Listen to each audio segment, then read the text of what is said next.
শোনো জামাই, আমরা সবচেয়ে বড় ভুল করি কখন জানো? যখন আমরা কোনো ব্যাপার যাচাই না করে সিদ্ধান্ত নিই।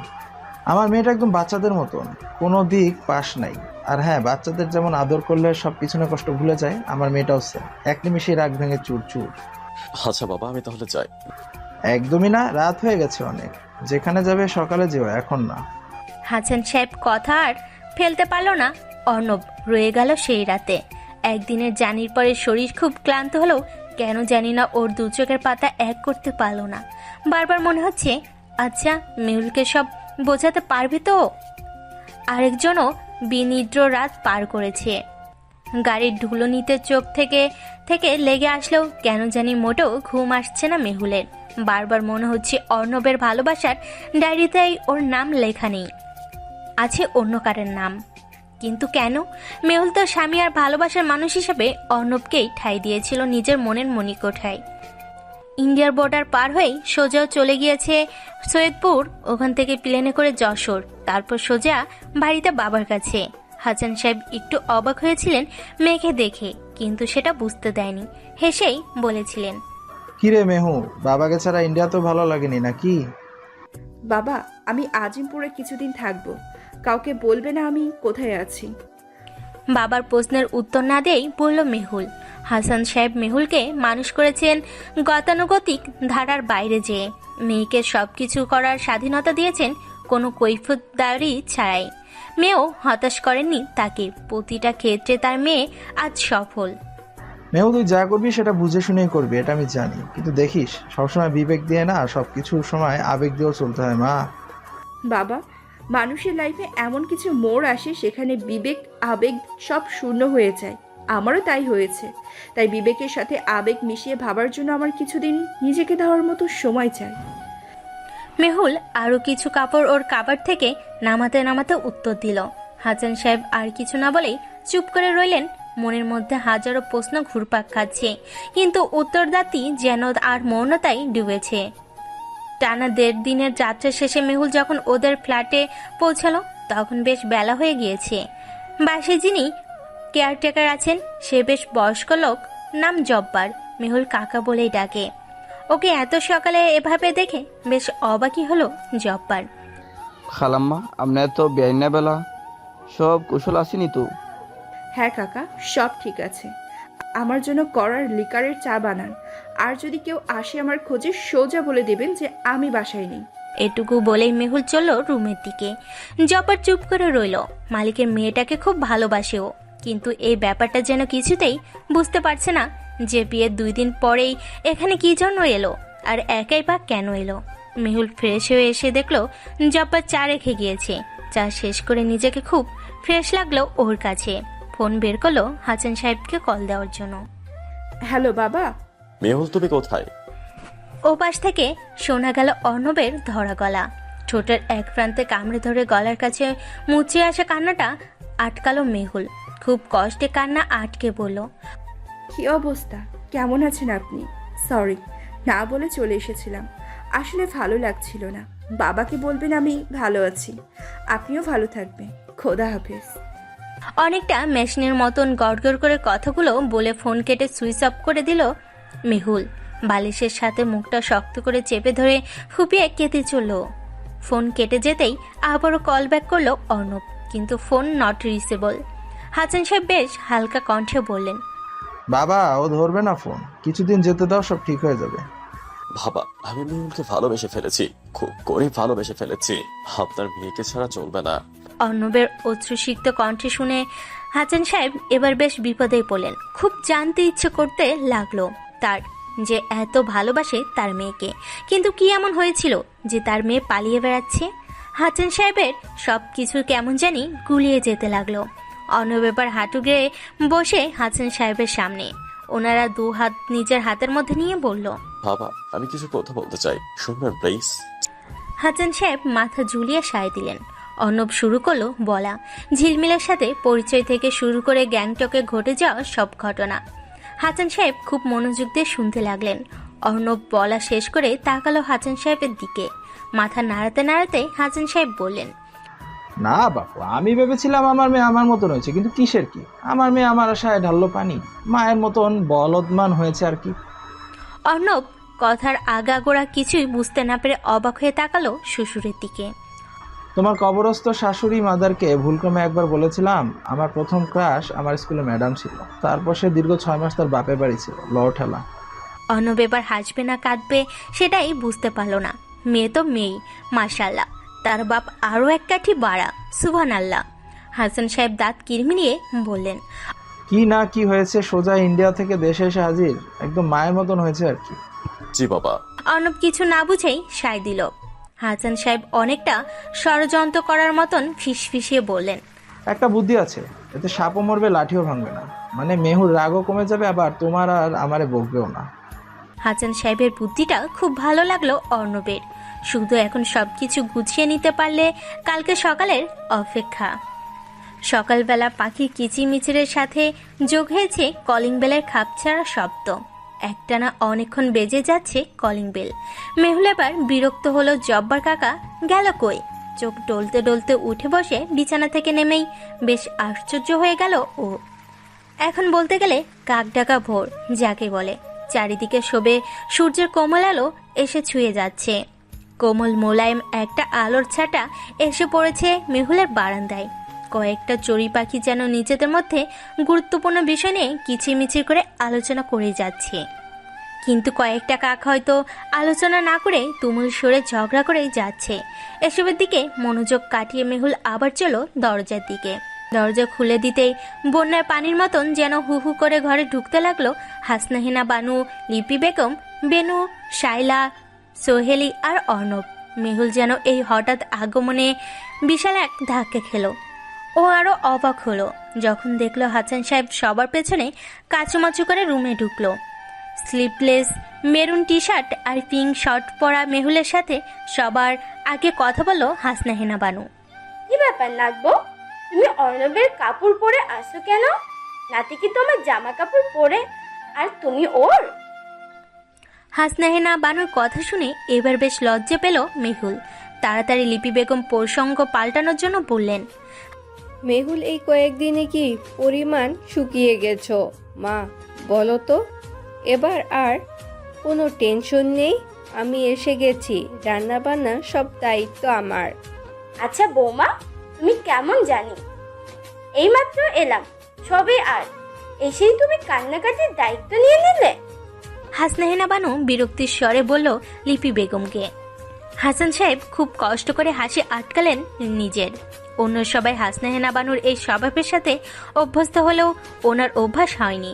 লিপি বেগম দাঁতে দাঁত পিষেই বললেন, যার এত গুণী একজন শাশুড়ি আছে তার তো কান্নাকাটি করাই স্বাভাবিক। লিপি আর হাসনাহিনা বানুর এই বাগ বিতরণ্ডের মধ্যে মেহুল আর চোখে দেখালো অর্ণবের দিকে। অপলক চোখে তাকিয়ে আছে অর্ণব ওর দিকে। মেহুলের মনে হলো গত 3 দিনে অর্ণব যেন শুকিয়ে গেছে অনেক, দাড়ি চুল বড় হয়েছে আরো, চোখ কোটরাগত হয়েছে। মুখ দেখে বোঝা যাচ্ছে বিশাল ঝড় গেছে ওর উপর দিয়ে। মেহুলের হঠাৎ মনে হলো, আচ্ছা অর্ণব কি ওর ভালোবাসার জন্য এমন করেছে, নাকি সমাজ ফ্যামিলি সবাই কি বলবে সেজন্য মেহুলের কাছে এসেছে। এবার ওর নজর ঘুরিয়ে হাসান সাহেবের দিকে তাকালো। চেহারায় বিশাল এক আনন্দের ছটা। সোহেলি, শাইলা খুব আনন্দে ছুটে বেড়াচ্ছে চারিপাশ। বাসা যেন বাজারের মতন হয়ে যাচ্ছে। মেহুল আস্তে করে বলল, বাবা তুমি একটু আসবে আমার সাথে? অর্ণবকেও নিয়ে আসি সাথে। ভয়ের তো এক ঢোক গিলে বলল হাসান সাহেব। মেহুল কিছু না বলেই চলল ওর রুমের দিকে। অর্ণবকে ফিসফিসিয়ে উনি বললেন, বাবারে, বুড়ো বয়সে মেয়ের ঝাড়ি হাটে কোলাবে না হয়তো, তুমি যে একটু দেখো না সামলাতে পারো কিনা। অর্ণব মনে মনে বলল, বাহ, বেশ ভালো তো। বাঘের গুয়াতে আমাকে আগে ঠেলে ফেলে দেওয়ার বুদ্ধি। যাদের ঝড় বন্যা যা যায় আমার উপর দিয়ে যায়। চলেন বাবা, আমি আর আপনি একসাথে যাই। অর্ণব উঠে দাঁড়িয়ে বলল হাসান সাহেবকে। হাসনাহিনা বানু শান্ত চোখে অর্ণবকে বললেন, শোনো বউ, কিন্তু তোর মানানো বোঝানো যা ইচ্ছা কর, কিন্তু আমার নাতবউ আমি আমার বাড়িতে চাই, তাও কালকের মধ্যেই। লিপি বেগমও সাথে সায় দিল। অর্ণব হাসান সাহেবকে রেখেই চলো মেহুলের রুমে। 2 বার টোকা দেওয়ার পরে মেহুল ভেতর ঢুকতে বলতেই অর্ণব ঢুকে গেল, আগে দরজা লক করে দিল। গত 3 দিনের ঝাঁকির পরে এখন খুব রিল্যাক্স লাগছে ওর কাছে। মেহুল ভেবেছিল ওর বাবা এসেছে, কিন্তু অর্ণবকে দেখেই একধারে অস্বস্তি আর ভালো লাগা কাজ করতে লাগলো। অর্ণব দৃঢ় পায়ে আগাতে লাগলো মেহুলের দিকে, আর ধীর পায়ে মেহুল পিছাতে লাগলো পেছনের দিকে। দেওয়ালের সাথে পিঠ ঠেকে যাওয়ার পরে ও চুপ করে দাঁড়িয়ে রইল। অর্ণব মেহুলের দুই পাশ দিয়ে দুই হাত দেওয়ালে রেখে মেহুলের একদম সামনে চেয়ে দাঁড়ালো। মেহুল টের পেল উত্তপ্ত নিঃশ্বাসের একধারা বয়ে চলেছে ওর কপাল ললাট চিরে। বেশ খানিকক্ষণ কেটে গেল সেই অসহ্যকর নীরবতার মাঝে। বাইরের রোদের তাপও বেশ বেড়েছে। সূর্য তার তপ্ত আলোকছটা দিয়ে যেন বলতে চাইছে আজকে দিন তার উত্তপ্ত রূপ দেখতে যাচ্ছে। চড়ুইগুলো যেন চুপটি করে বসে আছে কি হবে সেটা দেখতে। আমাকে একা ফেলে চলে এসেছিলে কেন মেহুল? সমস্ত নীরবতাকে ঠুনকো কাচের মতন ভেঙে প্রশ্ন করলো অর্ণব। মেহুল এবার যেন আরো জমে গেল। মনে মনে এক একবার এক এক উত্তর সাজিয়ে আবার বাদ দিতে দিতে লাগলো। অর্ণব এবার আরো একটু শক্ত করে বলল, আমি একটা প্রশ্ন করেছি কিন্তু। এক ঘরে একটা মানুষই থাকতে পারে, আমি তো অন্যজনের জায়গা দখল করতে গেছিলাম। ধরা গলায় বলে উঠল মেহুল। অর্ণব এবার চাপার নিঃশ্বাসটুকু ছেড়ে দিল। যা ভেবেছিল তাই হয়েছে। জানো, সবসময় চোখের দেখা কিন্তু সত্যি হয় না, মাঝে মধ্যে চোখ ধোকা দেয়। এত স্পষ্টভাবে সব দেখার পরেও যদি চোখ ধোকা দেয়, তাহলে চোখের কি প্রয়োজন ছিল? মেয়েরা নাকি চোখ দিয়ে ভালোবাসা দেখতে পারে, আর আমার কাছে তুমি মেয়ে, তাহলে কি আমাকে অনুভব করতে পারো না? মেহুল এবার রাগে ক্ষোভে অর্ণবের টি শার্টের কলার টেনে ওকে আরো কাছে নিয়ে বলল, আপনি ভালোবাসা অনুভবের কথা বলছেন? ভালোবাসা অনুভব করার জন্যই বিয়ের রাতে স্ত্রীর অধিকার চাইনি, এতটা কাছে থাকার পরেও আপনার হাত ধরিনি। কিন্তু মেজর সাহেব, আপনার ভালোবাসা যে অন্য কারোর কাছে, আমার জন্য আপনার কাছে কোনো সময় নেই। এবার অর্ণব মেহুলের কোমর জড়িয়ে ধরে মেহুলকে আরো কাছে টেনে নিয়ে এসে দুহাতে ওকে শূন্য তুলে নিয়ে ওর মুখের কাছে মুখ এগিয়ে নিয়ে এলো। দুজনের মধ্যে ব্যবধান তখন শুধু 2 ইঞ্চি। অর্ণব এবার ফিসফিস করে শক্ত কণ্ঠে বলল, সবাই অ্যাড্রোভার্ট হয় না মেহুল, কেউ কেউ ইন্ট্রোভার্টও হয়। ভালোবাসি কথাটা মুখে বলার থেকে বুঝিয়ে দেওয়াটা অনেক কষ্টকর মেহুল। সেদিন গণেশটকের ঘটনাটা একটা অ্যাক্সিডেন্ট মাত্র। একটাবার প্রশ্ন করতে পারতে মেয়েটা কে ছিল, এমন করে চলে এলে আমাকে অন্য দেশে রেখে। আমি কতটা চিন্তিত ছিলাম। আচ্ছা বলেন মেয়েটাকে, যে মেয়ে এক দেশ থেকে অন্য দেশে যায় শুধু আপনাকে জড়িয়ে ধরার জন্য? কে সেই মেয়ে যার ছবি আপনার বিয়ের পরেও আপনার কবার্ডে সযত্নে তোলা থাকে? উত্তর দিন মেজর সাহেব। আমি চাই না কারোর ভালোবাসার মাঝে আসতে, তাই স্বেচ্ছায় জায়গা ছেড়ে দিয়ে চলে এসেছি। হয়েছে তোমার ফাঁসন দেওয়া। ওর নাম ঝিলমিল, ও অনেক আগে গত হয়ে গিয়েছে আমার জীবন থেকে। যার কোনো অস্বস্তি নেই আমার জীবনে, যাকে শুধু ঘৃণা করি আমি। আর হ্যাঁ, ভালো যদি নাই বাসতাম, কুকুরের মতো ছুটে আসতাম না তোমার পিছনে, গ্যাংটকে বসে আয়েশ করতাম। কালকে সারাদিন আমি মা দিদুনকে বুঝিয়েছি, জানো মেহুল, তোমাকে আমার চেয়ে মা দিদুন ওরাই খুব বেশি ভালোবাসে। ওরা কথাগুলো শুনে ছুটে এসেছে তোমার কাছে থাকতে। এখন বাকিটুকু তোমার উপরে। জোর করে সব পাওয়া গেলেও মন পাওয়া যায় না। আমি তোমার ওই মনটাকেই পেতে চাই। মেহুল চুপ করে দাঁড়িয়ে রইল। কি বলবে সেই ভাষাটাই যেন হারিয়ে ফেলেছে ও। অর্ণব আবারও কিছুক্ষণ চুপ করে থেকে বলল, তোমার নীরবতাই বলে দিচ্ছে তোমার মনের কথা। ভালো থেকো মেহুল, অন্তত নিজের মনকে বোঝাতে পারবো। আমি চেষ্টা করেছিলাম তোমাকে পাওয়ার জন্য, বাট আই ফেল। অর্ণব সবাইকে নিয়ে চলে গেল তাদের বাসায়, কিন্তু তখনও মেহুল আসলো না। লিপি বেগম অসহায় হয়ে অর্ণবকে বোঝানোর ট্রাই করলো, কিন্তু অর্ণব বেশ শক্ত হয়েই রইল। হাসান সাহেব যখন মেয়ের ঘরে আসলেন তখন সবাই চলে গেছে অলরেডি। মেয়েকে কিছু বলার আগেই মেহুল হাত উঁচু করে থামিয়ে দিল। চুপ করে সব ঘটনার নীরব সাক্ষী হয়ে রইল জব্বার। প্রায় মাসখানেক পরে অর্ণবের কাছে কল এলো লিপি বেগমের। ফোনটা দেখে চোখ কুঁচকে উঠল অর্ণবের। এই দিনের ঘটনার পরে ও চলে এসেছিল রংপুর ক্যান্টনমেন্টে। খুব প্রয়োজন ছাড়া কারো কল রিসিভ করেনি, তাই বাসা থেকেও ফোন আসা অনেকটাই কমে গিয়েছে। সারাদিন ডিউটির পরে রাত হলেই মেহুলের সেই মুখটা চোখে ভাসে অর্ণবের। ও ভেবেছিল মেহুল হয়তো কল করবে, কিন্তু দিন গিয়েছে আর আশা ফিকে হতে হতে এখন মলিন হয়ে গিয়েছে। ফোন রিসিভ করে কানে রাখতেই অর্ণবের কানে এলো সোহেলের কান্নামাখা কণ্ঠ। ভাইয়া তাড়াতাড়ি বাড়িতে চলে এসো, নানুমণি খুব অসুস্থ হয়ে পড়েছে, তাড়াতাড়ি এসো। কি হয়েছে দিদুনের? আতঙ্কিত হয়ে প্রশ্ন করলো ও। ভাইয়া এত কিছু তো বলতে পারি না, ডাক্তার বললো অবস্থা ভালো না, তুমি তাড়াতাড়ি চলে এসো। হামু কই? মামিমা নানুমণির কাছে, আমি রাখছি, তুমি তাড়াতাড়ি চলে এসো। এই সংবাদ পাওয়ার পরে অর্ণব যত দ্রুত সম্ভব ঢাকা চলে আসার ট্রাই করেছে। তারপরও প্রায় রাত 9:30টায় পৌঁছালো বাসায়।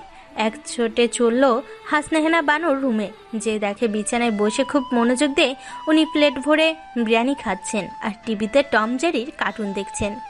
সাথে লিপিও আছে, হাতে কাঁথা নিয়ে সেলাই করে যাচ্ছেন শাশুড়ির পাশে বসে।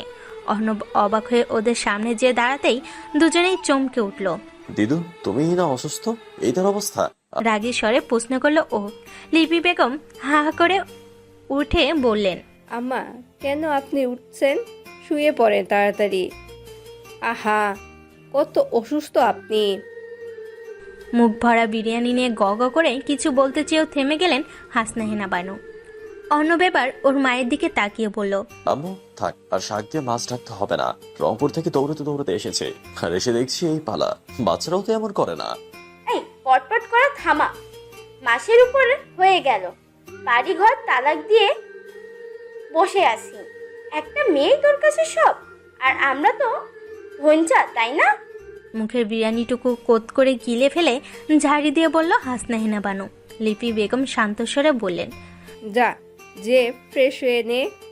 গজগজ করতে করতে রুমে ঢুকেই যেন হতভম্ব হয়ে দাঁড়িয়ে পড়ল অর্ণব। সারা ঘর ঠিক আর মেহুলের বাসর রাতের মতোই সাজানো ফুল আর লাইটিং দিয়ে। আর এমন সময় রিনঝিন শব্দ তুলে এগিয়ে আসলো স্বয়ং মেহুল, ঠিক বিয়ের দিনের মতোই বেনারসি আর একগা ভর্তি গহনা নিয়ে ওর সামনে দাঁড়ালো। অর্ণবের মনে হলো এ যেন সব স্বপ্ন ধরতেই গেলেই সবটুকু স্বপ্ন ভেঙে যাবে। আচ্ছা, আপনারা একটা টি শার্ট দেবেন প্লিজ? আমি না টি শার্ট ছাড়া ঘুমাতে পারি না। মেহুল গড়গড় করে বলে উঠল। অর্ণব এবার হাসলো, ও স্বপ্নই দেখেছে ও। আগুল সারে ও বলে উঠল, এই স্বপ্নটা যদি সত্যি হতো। এরে, এই এতক্ষণ এক গাদা গয়না পরে বসে ট্রায়াল দিচ্ছি, আর উনি বলে এটা স্বপ্ন। এই বলে মেহুল জোরে এক চিমটি দিল অর্ণবের পেটে। আউচ করে পেট ডলতে ডলতে অর্ণব যেন হা হয়ে রইল। মেহুল ফিরে এসেছে, সত্যি মেহুল ফিরে এসেছে। কিন্তু পরক্ষণেই ভাবল, কিন্তু কিভাবে? মেহুল ততক্ষণে আছড়ে পড়ল অর্ণবের বুকে। অদ্ভুত এক শীতল পরত যেন বয়ে গেল ওর মনের মাঝে। মেহুল শক্ত করে জড়িয়ে ধরে বলল, ভালোবাসি অনেক অনেক, কিন্তু আপনি তো এতটুকু বাসেন না আমারে। একটা ফোন দিয়ে তো জিজ্ঞেস করতে পারতেন বেঁচে আছি না মরে গেছি। অভিমান করেছিলাম রে পাগলি, তোমাকে ছাড়া আমিও যে ভালো ছিলাম না। আরও জোরে শক্ত করে ধরল অর্ণব। কাঁধের ব্যাগ ফুলরে ফেলে আর কোলে করে তুলে নিল মেহুলকে। গলা জড়িয়ে অবাক দৃষ্টিতে তাকিয়ে রইল ও। সেদিন তো চিৎকার করে বলেছিলে বউয়ের অধিকার দেয়নি, এখন বলো তো বউয়ের অধিকার কি কি? অর্ণবের কণ্ঠে দুষ্টুমির ছোঁয়া। আর কিছু না বলে চোখ বন্ধ করে অর্ণবের ঠোঁটে ঠোঁট লাগিয়ে বললাম, এই হলো ভালোবাসার অনুভব।